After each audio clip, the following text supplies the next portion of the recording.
Comment trouver la prochaine crypto qui va vous rendre le sourire? La pépite qui se cache au fond de la mine et qui va to the moon. Vous avez été nombreux à me poser cette question, notamment sur le Telegram Objectif Lune. Vous êtes également nombreux à me demander ce que je pense de tel ou tel projet. Si je vous fais cette vidéo, c'est pour vous partager ma méthode dans les grandes lignes. Ma méthode pour analyser les projets, pour repérer les futures pépites qui, à mon avis, devraient pumper, c'est-à-dire monter. Souvent, je vous dis, faites vos propres recherches. Alors ok, mais comment faire? Sur cette chaîne, on parle money management, crypto et investissement. Salut les pilotes, c'est Sylvain pour Objectif Lune.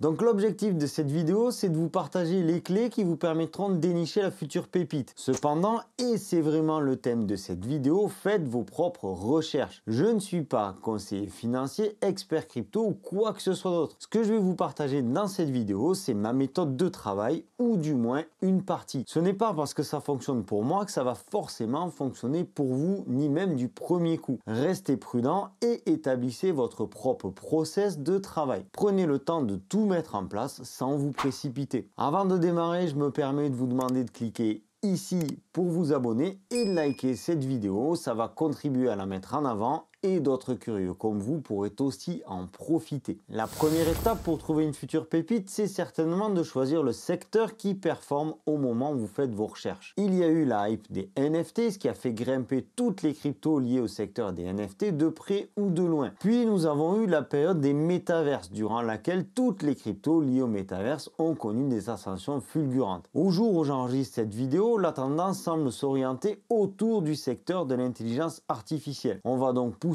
nos recherches dans ce secteur-là. Il va falloir aussi élargir nos recherches au secteur secondaire et se poser la question de quoi a besoin ce secteur principal en pleine croissance pour continuer de grandir. Si on reste dans le domaine des intelligences artificielles, par exemple, de quoi est-ce qu'elles ont besoin pour grandir? Une des réponses évidentes pour cet exemple, la gestion, l'alimentation et la sécurisation des données. Parce que sans données, sans big data, les intelligences artificielles ne peuvent pas fonctionner. On va donc aussi aller fouiller dans ce secteur-là. Je vais non seulement me concentrer sur le secteur principal, mais aussi sur les secteurs secondaires qui sont liés de près ou de loin au secteur principal. Et ce, pour toutes les recherches que je fais. À ce niveau-là, je fais simple. Je vais sur CoinMarketCap ou CoinGecko et je fouille. Je me rends sur les catégories et je poursuis les recherches. Je regarde les cryptos, j'en consulte plusieurs. 10, 20, 30 cryptos. Et je prends des notes. Je remplis des pages et des pages de carnet de notes. Alors là, j'en vois certains qui vont se dire « Oui, mais c'est trop compliqué ». Alors oui, c'est vrai, ça va demander du temps, ça va demander des efforts et du travail. Mais dites-vous que ce que vous faites là, certains ne le font pas. Beaucoup ne le font pas. Si vous le faites, vous avez un tas d'avance sur eux. Oui, pour trouver des pépites, il faut les chercher. Et oui, ça prend du temps. Et oui, c'est mais vraiment, ça vaut le coup. Avec un peu de pratique et d'habitude, vous allez vraiment gagner du temps. Sur CoinGecko, on commence un premier tri. C'est pareil sur CoinMarketCap. On va aller chercher des cryptos qui sont dans un secteur choisi et qui ne sont pas forcément sur les gros exchanges. Je procède par élimination quand je cherche une pépite. Les cryptos qui sont déjà sur Binance ne sont plus, pour moi, des pépites. Certes, elles peuvent encore avoir du potentiel, mais en général, ce potentiel sera moindre. Pareil si elles sont sur Kraken, Coinbase ou Crypto.com. En gros, pareil si elles sont sur les gros exchanges. Je vais aller chercher des cryptos qui sont sur des exchanges moins connus, voire sur les exchanges décentralisés, c'est-à-dire en DeFi, comme Uniswap ou PancakeSwap. Attention, plus vous creusez sur des exchanges de seconde, troisième ou quatrième zone, plus ça représente de potentiel, mais ça représente également davantage de risques. Une fois qu'on a terminé ce tri, on va aller sonder le projet en lui-même. On se rend sur le site du projet, on jette un premier coup d'œil. Si c'est propre, c'est un bon point.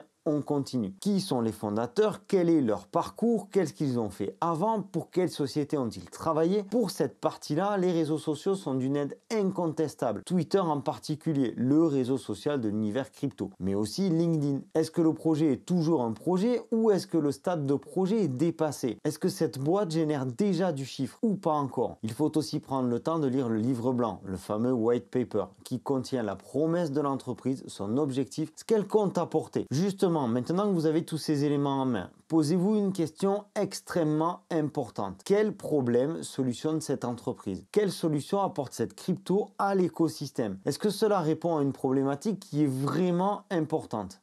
Je vais diviser cette partie en deux sous-parties. On va souvent dire qu'une crypto jeune présente un risque plus élevé. Si la crypto n'a pas encore séduit le public, ce peut être cependant un bon plan. Se placer avant tout le monde présente l'avantage d'avoir un meilleur prix. Et c'est là que tout le travail de recherche paye. Être dedans avant les autres. Dans le timing, il va falloir aussi jeter un œil au tokenomics. Ce qui veut dire qu'on va regarder comment ça se passe au niveau du token, de la distribution du token. Est-ce que tous les tokens sont sur le marché? Est-ce qu'il va y avoir d'autres libérations de tokens? Est-ce que ces libérations sont programmées ou pas? Et si oui, quand est-ce qu'elles vont avoir lieu? Est-ce qu'il y a encore des tokens en production ou alors est-ce qu'on détruit des tokens? Est-ce qu'on en brûle, réduisant ainsi la disponibilité des tokens? En d'autres termes, est-ce qu'on est, au moment où vous analysez votre crypto, sur un token inflationniste ou déflationniste? Sachant que cette position peut évoluer, il convient d'en tenir compte dans la gestion du timing par rapport au moment où vous souhaitez rentrer sur cette crypto. Le dernier point dont je tiens compte, c'est l'avis du public, l'amour que porte le public au projet. Parce que le projet peut être magnifique. Si la communauté ne suit pas, c'est mort. Pour cette partie-là, je pense les réseaux sociaux. Si ça crie to the moon toutes les 5 minutes tandis que le cours ne bouge pas, pour moi, c'est pas bon signe. S'il n'y a aucune information sur les réseaux, aucun dynamisme, c'est pas bon signe non plus. Il faut vraiment prendre le temps d'analyser cette partie-là avec du recul, sans suivre comme un mouton. C'est pas parce que vous voyez le nom de la crypto de partout que celle-ci a le vent en poupe. Souvent, lors du lancement des projets crypto, la société met l'accent sur le marketing. C'est pas parce que la dernière ICO est à la mode sur tous les sites crypto que c'est l'affaire du siècle. Si ça se trouve, c'est juste un coup de pub. Déjà, vu le contexte au moment où je fais cette vidéo, les ICO c'est compliqué. Lancer une société en plein bear market, il faut être sûr à 1000% de ce qu'on fait. Perso, je me suis écarté des ICO ces derniers temps, ça représente trop de risques et je préfère un projet qui a déjà démarré. Parmi les réseaux sociaux, les principaux dans l'univers crypto sont Twitter, Discord et YouTube. Si les Twitter de la société sont mis à jour régulièrement, s'il y a des interactions sur le Discord, c'est plutôt bon signe. Si vous voyez plusieurs influenceurs YouTube mettre en avant une crypto, ça peut être bon signe, sauf si ces derniers sont sous contrat de promotion. Alors parfois, vous ne pourrez pas le savoir s'il y a contrat de promotion ou pas. Mais avec l'habitude,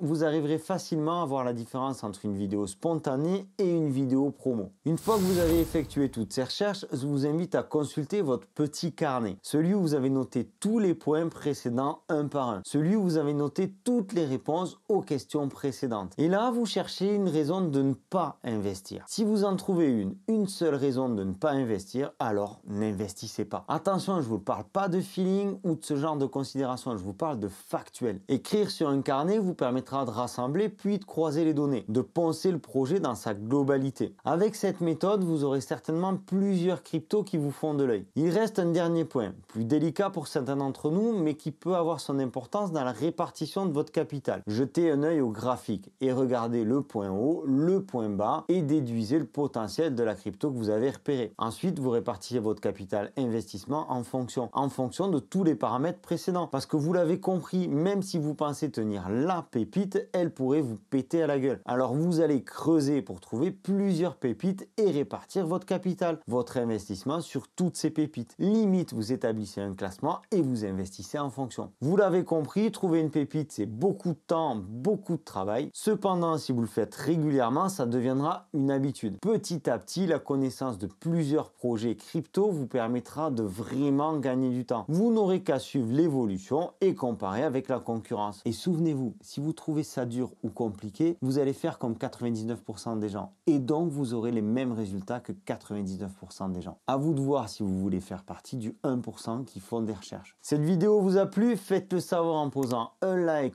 ou en vous abonnant par ici si ce n'est pas déjà fait. C'était Sylvain pour Objectif Lune. Je vous souhaite une excellente continuation et je vous dis à très bientôt. Ciao!